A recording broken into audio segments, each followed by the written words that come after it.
Welcome into College Football Now. I am Tom Downey. A different video that I'm quite excited to do. We're taking a look at where the top teams are in the transfer portal rankings. Now, to break this down, we're actually looking at two different recruiting services for both sides of things. Looking at On3 and 24/7 Sports. Now, 24/7 Sports' rankings really only focus on the addition side of things. On3 includes the losses, so if you lose 10 players and get 5 good ones, you're not going to be as high in their rankings. Only Power 5 schools are ranked for On3. The Maction in me is very saddened by that. And, of course, there are different player rankings for each side. We begin, though, with the number ones on each side, and there is no consensus right now. Arizona State is number one in the On3 rankings. And to be quite honest, because On3 includes the losses, we're going to focus on that side first. We will come back to Michigan, though, don't worry. They have landed 9 transfers already. Now, they have 15 players in the portal. That's a lot, but On3 views their moves overall as upgrades. They're number 11 in the 24/7 Sports rankings, which is a pretty stark difference. Number 1 versus number 11, and On3 is including losses, so they just like the additions more. The biggest one is probably Drew Pine, the quarterback, formerly of Notre Dame. Notre Dame was allegedly going to take a portal quarterback in to compete with their incumbent starter before he got hurt, Tyler Buckner. Pine says, I'm just going to go be the starter for Kenny Dillingham at Arizona State. A very good start so far for the Sun Devils. And Arizona State, Michigan being number 1, executive producer Jack, his 2 teams, he absolutely loves it. Now, if you want more transfer portal videos and recruiting videos as well, we're talking high school recruiting because National Signing Day is tomorrow. It's just around the corner, kind of crazy, right? We're going to have you guys covered. Make sure you're subscribed. Free videos. You're getting 3 in total today from us here at Chat Sports, plus a bunch tomorrow, and we got you guys covered as things continue to move along here. Hit that sub button for free right now.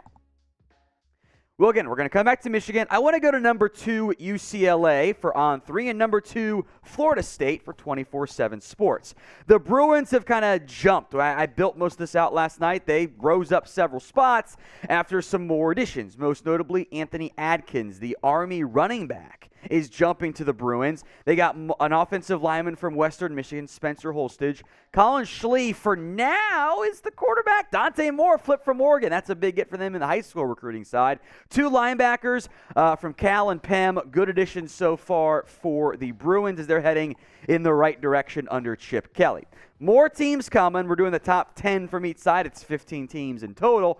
But in general, do you think the transfer portal is good for college football? There are some positives, and there's also some moments where it's not really used the way I think it was supposed to be used. Is the transfer portal good? Y for yes, N for no. It's the pinned comment on today's video. You know the drill, right? Ad break comes here on YouTube. Just ignore it. Head down to the comment section. Have the debate, Y or N. Number 3, USC for On3 and UCLA for 24/7 Sports. So both groups really like the Bruins class right there. The Trojans are up to 6 additions now as they are poaching fairly heavily some soon-to-be former Pac-12 rivals. Big get of Mason Cobb, the linebacker from Oklahoma State. He's a very good player. Dorian Singer, who we're going to go more in depth on in a moment, is one of the bigger gets so far. They also poached his teammate Christian Roland Wallace from Arizona. Kyron Bars from Arizona as well. They got 3 Wildcats coming to be Trojans there. Jamal Muhammad from Georgia State and a kicker as well from Arizona State. It's 4 poaches from Pac-12 schools as Lincoln Riley hitting that portal very hard. I can't wait to see Dorian Singer next year, though. Look, Arizona did not have a bad quarterback last year in Jaden Delore, I think it's the last name, but he was good. But Dorian Singer with Jordan Addison off to the NFL, he's going to be the number 1 guy for Caleb Williams. Look, this is why the portal can work out sometimes. Singer's going to boost his draft stock, and that's what this is all about, right? For these really good college football players, I'm excited to see what Singer can end up doing. Let's go to the teams ranked 4th. Michigan and Oklahoma. Michigan was number 1 in 24/7 Sports, number 4 in On3, and they've got a lot of movement already. 5 guys in, 5 guys out. We'll start with the negative side here. 2 players going to Iowa, Eric All and Cade McNamara. Also, Alan Bowman, if you remember him, is still in college football. Who would have thought, right? Kind of crazy there. But some big gets so far from Michigan. A lot of offensive linemen, 2 from Stanford.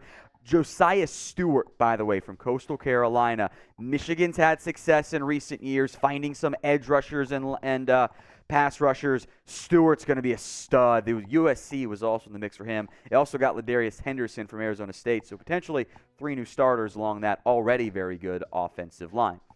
Now, Oklahoma is the first team where there's a really big difference in the sense that On3 does not have them in the top 20 of their rankings. They've added 4 players. They've, however, got 21 in the portal.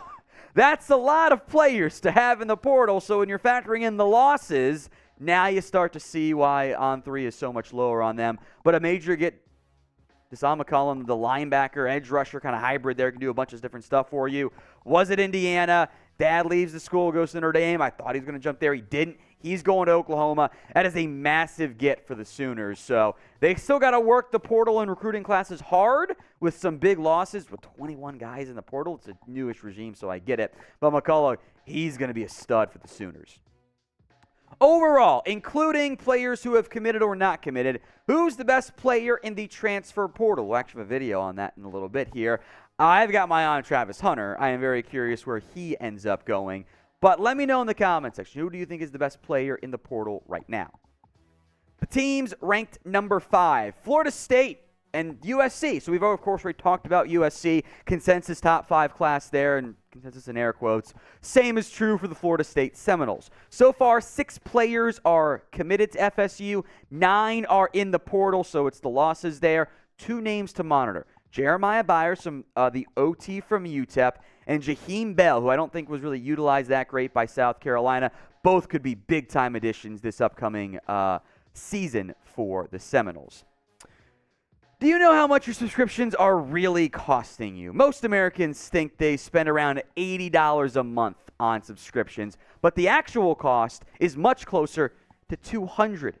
That's right, folks. You could be spending money on subscriptions you didn't even know you were paying for, didn't even know you want. Save a ton, potentially hundreds of dollars, by using this app that I use. It's called Rocket Money, formerly known as Truebill. The app shows all your subscriptions in one place and cancels for you whatever you don't still want. Rocket Money even finds subscriptions you didn't even know you were paying for.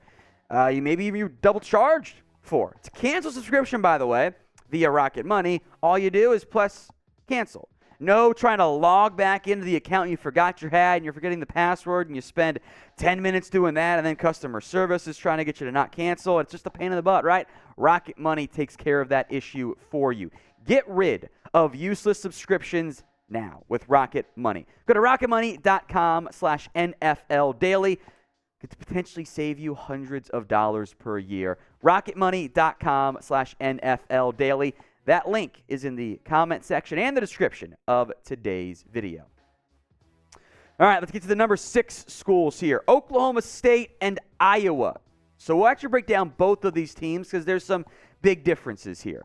Oklahoma State is number 8 in the 24/7 sports rankings, despite losing Spencer Sanders and 11 others in the portal. On3 is quite high on this class for Mike Gundy. Linebacker Justin Wright, formerly of Tulsa, and running back Sean Taylor of Western Michigan are the 2 big gets for the Cowboys. Iowa, meanwhile, from a pure addition standpoint, 2 big ones, right? Cade McNamara and Eric All, the former Michigan players, big gets. But you've got 9 other players in the portal, and they're 33rd. Yeah, way down there in the On3 rankings. That's why I like On3 more, because they factor in the losses, and you're not just gaining players, losing some too. Number 7s, then. We've got Duke and Oregon. Same thing here. We're going to break down both teams because there's some big differences in the rankings, and really 2 of the bigger differences we have today. Duke has 4 additions. The most notable name is probably Al Blades Jr., might remember his dad, right? He is from Miami. He's a cornerback. Big notable name for Duke. Only 3 losses, so not much departures for Duke. Some additions. You can see why On3 likes them. They're 30th in the 24/7 sports rankings, which is a pretty big difference there. Oregon, meanwhile, 3 big gets. Justin Jacobs from Iowa, Trayshawn Holden, and Kyrie Jackson, both from Bama. But they have 16 players in the transfer portal right now. And Oregon is all the way down there at number 48. There are 69 teams in the On3 portal rankings, and the Ducks are way down because they've lost some potentially very big players, which does feel significant. Now, we here at Chat Sports have a bunch of different things for you. College football news, rumors, transfer portal, recruiting, national signing tomorrow, NFL draft videos as well. We cover college football and NBA like no one else here on YouTube. So simply put, what are you waiting for? Subscribe. You've made it 10 plus minutes in today's video. Clearly you like it. So if you haven't already, subscribe right now. Tied for 8th is TCU. Tied for 8th for 24/7 Sports. We'll talk about them earlier, so we'll focus here only on TCU. 3 additions, 1 player in the portal, 2 receivers, Jack Betts, JoJo Early, and Avery Helm from Florida, Alabama, and LSU in the reverse order there, as you can see on screen. 3 big gets. Now, you might see more players jump in the portal for TCU after the college football playoff wraps up, but they're 16th in the rankings right now for 24/7 Sports, but I like those gets so far. We'll see what they do at quarterback, though, as well. All right, who do you think ends up winning the national championship this year? Type in UGA for Georgia, TCU for TCU. That makes sense, right? OSU for Ohio State, and MICH for Michigan. Get those votes in, and if you made it this far, I'll tell you a especially embarrassing story from when I was a much, much younger person, very, very young, not really realizing things. I thought Texas Christian University was kind of a lame name, but I thought TCU was a pretty cool name. And it took me maybe a bit longer when I was, 6, 7, 8, whatever old I was, to realize there was the same team. So get those votes in for me in the comments. Number 9s, and also tied for 8 in 24/7 Sports, UCF and Utah tied for 8, and we're actually not that far off on UCF side, excuse me. 6 commits, 10 players in the portal. They're number 11 in 24/7 Sports, so pretty consistent rankings there. Utah, some differences. 2 adds, Logan Fano from BYU and Lavani Demuni from Stanford, 2 defensive pieces for Utah. 5 guys in the portal, none committed, but they're down at 20 on the On3 rankings, which is not great, but also, hey, you're getting better. You're still in the getting better category for Utah. All right, I want you guys now, before we get to the top 10, and a bonus listicle at the end here, shout out your favorite team for me in the comments section. Maybe they're on this list. Maybe they're on the, we'll call it I should have teased it earlier, the naughty list that we'll get to at the end. The 10th ranked teams on both sides is Michigan State and Arkansas. Michigan State, I'm going to be honest, I don't really know what 24/7 Sports is doing here. They don't have them ranked. They got 31 teams, and then they don't have anyone else ranked. So it doesn't really make any sense, right? 8 additions, 9 losses so far. UConn running back Nathan Carter is the big get. But yeah, it was weird for 24/7 Sports. Arkansas, meanwhile, 3 additions. Andrew Armstrong from Texas A&M Commerce, a wide receiver, by the way. Jacoby Criswell, the North Carolina corner. Sorry, I know they got decimated within the secondary this offseason. And Florida lineman Josh Braun. But they're 49th in the On3 rankings because they have 19 players in the portal. That's a big gap they have to close. Right now, they are in the negative side. But they are not at the bottom. Little bonus, the naughty list, we'll call it here. The bottom 5 teams in the On3 portal rankings, and there are some stuff that makes sense. Some recent regime changes or just a lot of bad vibes going to the programs. Washington State, recent-ish regime change, I guess. They're 65. Alabama's 66. They were awesome last year. They got to close strong this year. The Florida Gators are 67th. Stanford is 68th. And dead last, this does not surprise me in any capacity. Sorry, A&M cult out there, but the Texas A&M Aggies are dead last, a not-so-nice 69th.